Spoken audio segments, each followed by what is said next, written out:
ओम शांति। 8/11/21 प्रातः मुरली। ओम शांति। बाप दादा मधुबन।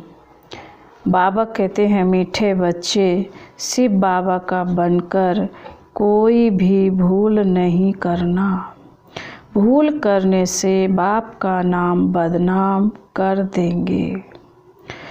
प्रश्न है, सबसे बड़ी प्रवृत्ति किसकी है और कैसे?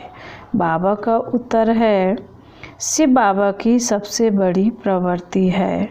भक्ति में सब त्वमेव माता च पिता त्वमेव कहकर पुकारते हैं, तो प्रवृत्ति वाला हुआ ना। परंतु जब तक वह साकार में ना आए तब तक उनकी कोई प्रवृत्ति नहीं, क्योंकि ऊपर में तो आत्माएं बाप के साथ निराकारी रूप में रहती हैं। जब साकार में आकर इनमें प्रवेश करते हैं तो सबसे बड़ी प्रवृत्ति है। ओम शांति। भारत खास और दुनिया आम यह नहीं जानते कि बेहद का बाप निवृत्ति वाला है या प्रवृत्ति वाला। जब बाप आते हैं तो बच्चे बच्चे कह बुलाते हैं, क्योंकि उनको पुकारा भी जाता है। त्वमेव माता च पिता त्वमेव, तो गृहस्थी बन जाते। वहाँ तो सब जानते हैं शिव निराकार है, भल शिव का आकार है, परंतु बाल बच्चे तो नहीं हैं। अगर हैं भी तो सब आत्माएं बच्चे हैं, सब एक जैसे बच्चे हैं, इसलिए समझते हैं सब परमात्मा है। आत्मा भी बिंदी स्वरूप है, परमात्मा का भी बिंदी रूप है। गृहस्थी लोग भी गाते हैं, त्वमेव माता च पिता त्वमेव। सन्यासी निवृत्ति मार्ग वाले कह देते हैं परमात्मा ब्रह्म है, वह त्वमेव माता च पिता नहीं कहेंगे, उनका मार्ग अलग है। यह भी भूल से लक्ष्मी नारायण के आगे जाकर महिमा गाते हैं। त्वमेव माता च पिता या कहेंगे अच्युतम केशवम। भक्ति मार्ग में स्तुतियाँ तो अथाह गाते हैं। वास्तव में परमात्मा बाप है, उनसे वर्षा कैसे और क्या मिलना है तुम बच्चे जानते हो। वह बाप भी है, दादा भी है, बड़ी माँ भी है। वह बाप भी है, दादा भी है और बड़ी माँ भी है, प्रजापिता भी है। इसे द्वारा कहते हैं, बच्चे मैं तुम्हारा बाप भी हूँ, फिर मुझे भी प्रवृत्ति मार्ग में आना पड़ता है। यह मेरी युगल भी है और बच्ची भी है। जब इसमें प्रवेश करता हूँ तब प्रवृत्ति वाला बन जाता हूँ। मुझे ही सुप्रीम बाप, सुप्रीम टीचर, सुप्रीम गुरु भी कहते हैं। गुरु गाइड करते हैं मुक्ति के लिए। वह तो है सब झूठ, यह है सत्य। अंग्रेजी में परमात्मा को ट्रुथ कहते हैं, तो ट्रुथ क्या आकर सत्य बताते हैं। यह किसी को पता नहीं, हम तुमको भी पता नहीं था। बाबा कहते किसी को भी पता नहीं और हम तुमको भी पता नहीं था। तो जैसे नई बात हो गई ना। वह ज्ञान का सागर सचखंड स्थापन करने वाला है, जरूर कभी सच बता के गया है, तभी तो गायन है। सचखंड को हेवन कहते हैं, वहाँ डीटी सारवंटी दिखाते हैं। अभी है पुरानी दुनिया, फिर नई दुनिया होने वाली है। पुरानी दुनिया को आग लगनी है। स्थापना के समय विनाश भी गाया जाता है। करण करावनहार परमात्मा गाया हुआ है। ब्रह्मा द्वारा स्थापना करते हैं, कैसे करते हैं वह तो खुद ही आकर बताएंगे। मनुष्य कुछ भी नहीं जानते, कहते हैं परमात्मा करण करावनहार है, और फिर ड्रामा का भी पता पड़ गया। कलयुग अंत सतयुग आदि, इस संगम को ही ऊंच मानना चाहिए। कलयुग के बाद आता है सतयुग, फिर नीचे उतरना होता है। स्वर्ग नरक गाया हुआ है। मनुष्य मरते हैं तो कहते हैं स्वर्गवासी हुआ। जरूर कोई समय स्वर्गवासी हुए हैं, यह खास भारतवासी ही कहते हैं, क्योंकि जानते हैं भारत सबसे प्राचीन है। बाबा कहते क्योंकि जानते हैं भारत सबसे प्राचीन है, तो जरूर यही हेवन होगा। बातें कितनी सहज हैं, परंतु ड्रामा अनुसार समझते नहीं। तब तो बाप आते हैं समझाने, पुकारते भी हैं बाबा आओ, आप में जो नॉलेज है वह आकर हमें दो। पतितों को पावन बनाने आओ, फिर कहते हैं हमारा दुख हर कर सुख दो। परंतु यह पता नहीं कि क्या नॉलेज देंगे, क्या सुख देंगे। अब तुम बच्चे जानते हो वह बाप है, तो जरूर बाप से रचना हुई होगी। फादर माना रचना, फादर माना रचता, फादर माना रचता, तो बाप जरूर बाप से रचना हुई होगी। बाबा रचिता है और हम बाबा के बच्चे रचना हैं। फादर बाबा कहते हैं, बच्चे ने फादर कहा तो क्रिएशन ठहरे। क्रिएशन भी जरूर कहाँ से पैदा हुई होगी, फिर बच्चों को प्रॉपर्टी भी दी होगी। यह तो कॉमन बात है, इसलिए ही मुझको त्वमेव माता च पिता त्वमेव कहते हैं। तो बाबा बड़ा गृहस्थी हुआ ना, बुलाते भी हैं हे मात पिता आओ, आकर पावन बनाओ। अब फादर तो है, परंतु मदर बिगर रचना कैसे हो सकती है। यह है फिर यहाँ रचना बाबा कैसे रचते हैं, यह है बिल्कुल नई बात। यहाँ भी बहुतों की बुद्धि में ठहरता नहीं है, और सब जगह सिर्फ परमात्मा को फादर कहकर बुलाते हैं। यहाँ दोनों हैं मदर फादर, तो निवृत्ति मार्ग हुआ ना। वहाँ सिर्फ फादर कहने से उन्हों को मुक्ति का वर्षा मिलता है। वह आते भी पीछे हैं, यह तो सब जानते हैं। क्रिश्चियन धर्म के आगे बौद्ध धर्म था, उनके आगे इस्लामी धर्म था। इस सीढ़ी में और धर्म तो है नहीं, इसलिए गोले के बाजू में रखना चाहिए। यह है पाठशाला।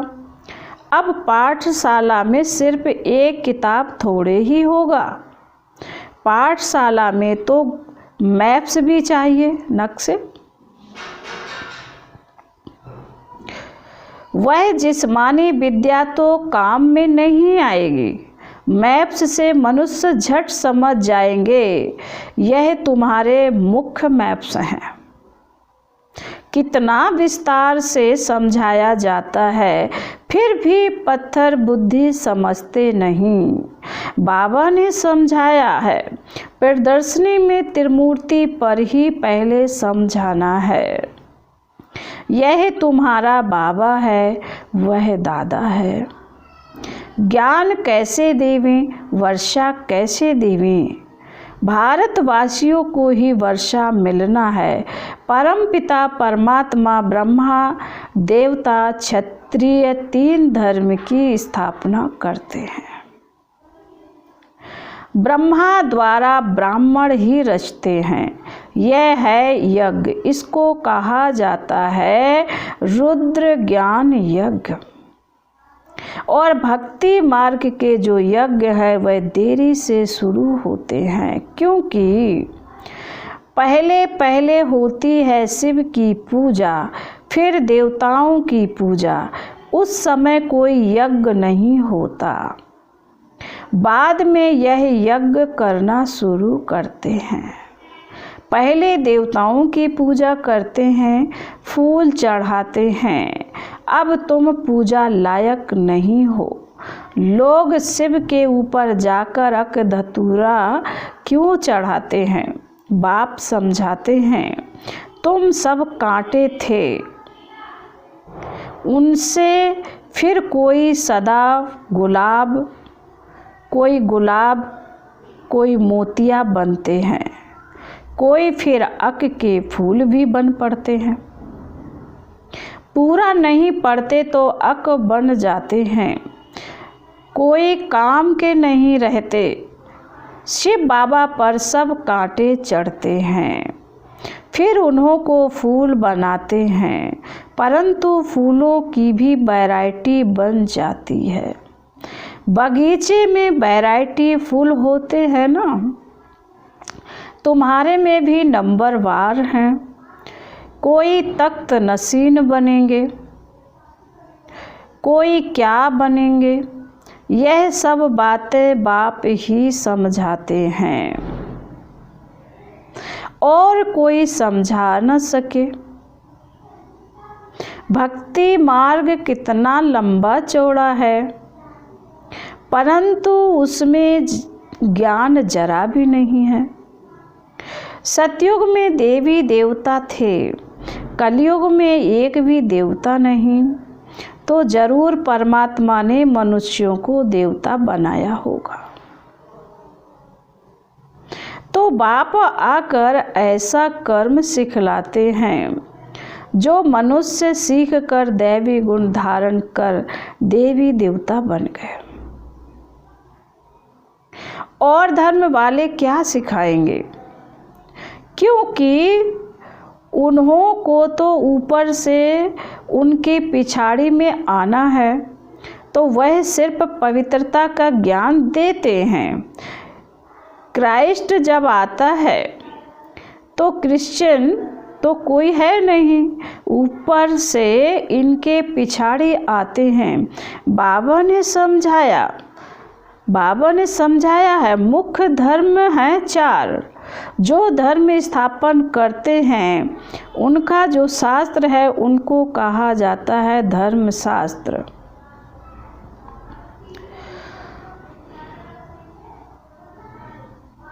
तो बाबा कहते हैं तो मुख्य हैं 4 धर्म, बाकी सब हैं छोटे छोटे धर्म जो वृद्धि को पाते रहेंगे।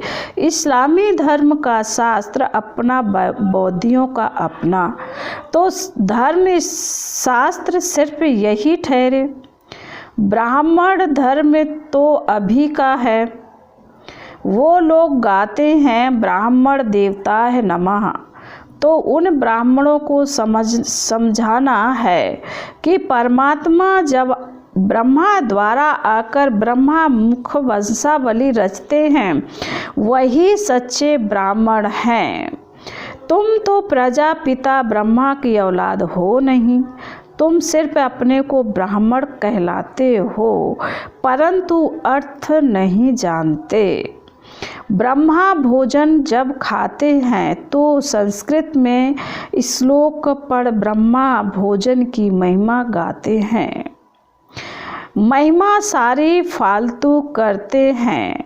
उनसे पूछना चाहिए कि तुम ब्राह्मण कैसे ठहरे। पहले तो ब्रह्मा चाहिए जिस द्वारा परमात्मा सृष्टि रचे, तो सच्चे ब्राह्मण हो तुम। ब्राह्मणों को तो चोटी दिखाते हैं ना, विराट रूप में फिर ब्राह्मण दिखाते नहीं।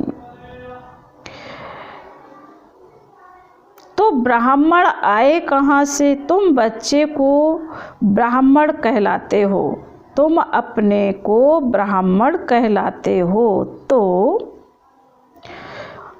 परमात्मा जब आकर ब्रह्मा द्वारा नई रचना रचते तब ब्राह्मण हो, फिर ब्राह्मण ही देवता बनते। ब्राह्मण होते ही संगम पर। कलयुग में सब शूद्र हैं, ब्राह्मणों की बहुत महिमा करते हैं। यह सब बातें बाबा समझाते हैं।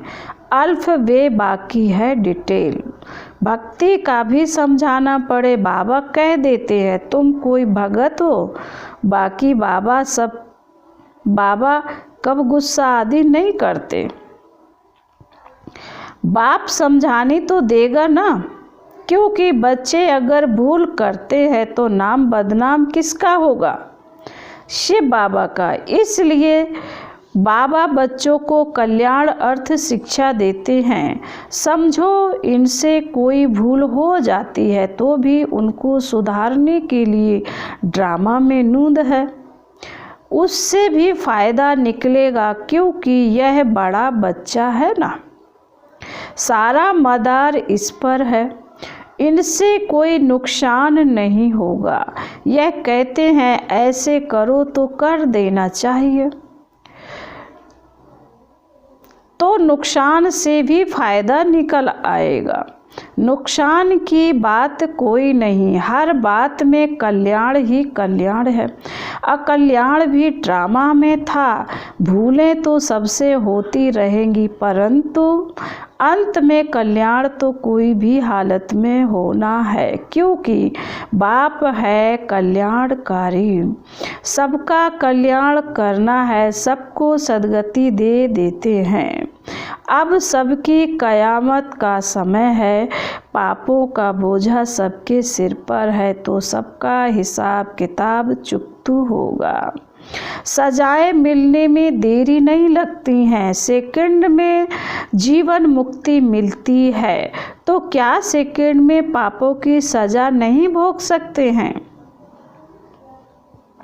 जैसे काशी कलवट में होता है, शरीर छूट जाता है, परंतु ऐसे नहीं शिव बाबा से जाकर मिले नहीं, सिर्फ पिछला पापों का हिसाब चुकतू हो, फिर नए सिरे शुरू हो जाता है। बीच में कोई वापस नहीं जा सकता। भल ज्ञान सेकंड का है, परंतु पढ़ाई तो पढ़नी है। रोज से बाबा की आत्मा जो ज्ञान का सागर है वही आकर पढ़ाते हैं। कृष्ण तो देहधारी है, पुनर्जन्म में आते हैं। बाबा तो अजन्मा है, जिनको पढ़ना नहीं है वह तो जरूर विघ्न डालेंगे। बाबा कहते बाबा अजन्मा है और जिनको पढ़ना नहीं होता वो जरूर विघ्न डालेंगे।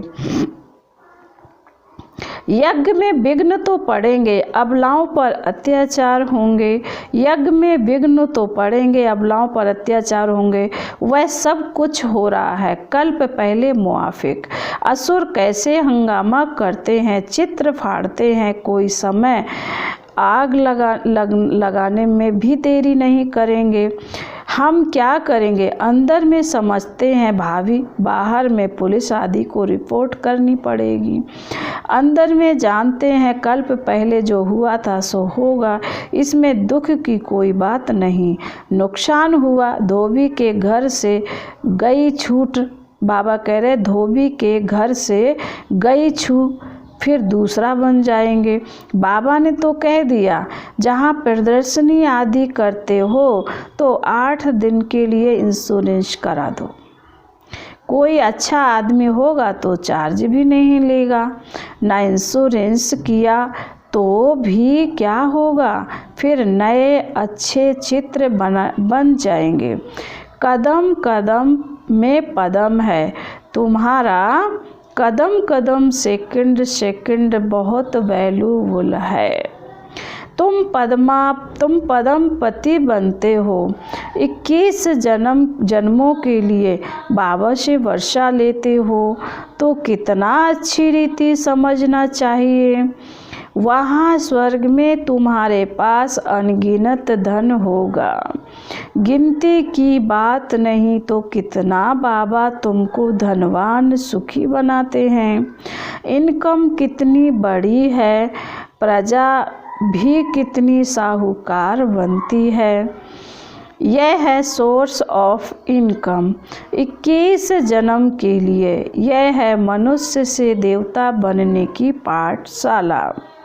पढ़ाता कौन है? बाप। फिर ऐसी पढ़ाई में गफलत नहीं करनी चाहिए। फिर बाबा कहते हैं, अच्छा मीठे मीठे सिकिलधे बच्चों प्रति माता पिता बाप दादा का याद प्यार और गुड मॉर्निंग। रूहानी बाप की रूहानी बच्चों को नमस्ते। हम रूहानी बच्चों की रूहानी बाप दादा को याद प्यार गुड मॉर्निंग और नमस्ते। ओम शांति, ओम शांति, ओम शांति। धारणा के लिए मुख्य सार बाबा कहते हैं, नंबर 1, सदा स्मृति रहे कि इस कल्याणकारी युग में हर बात में कल्याण है।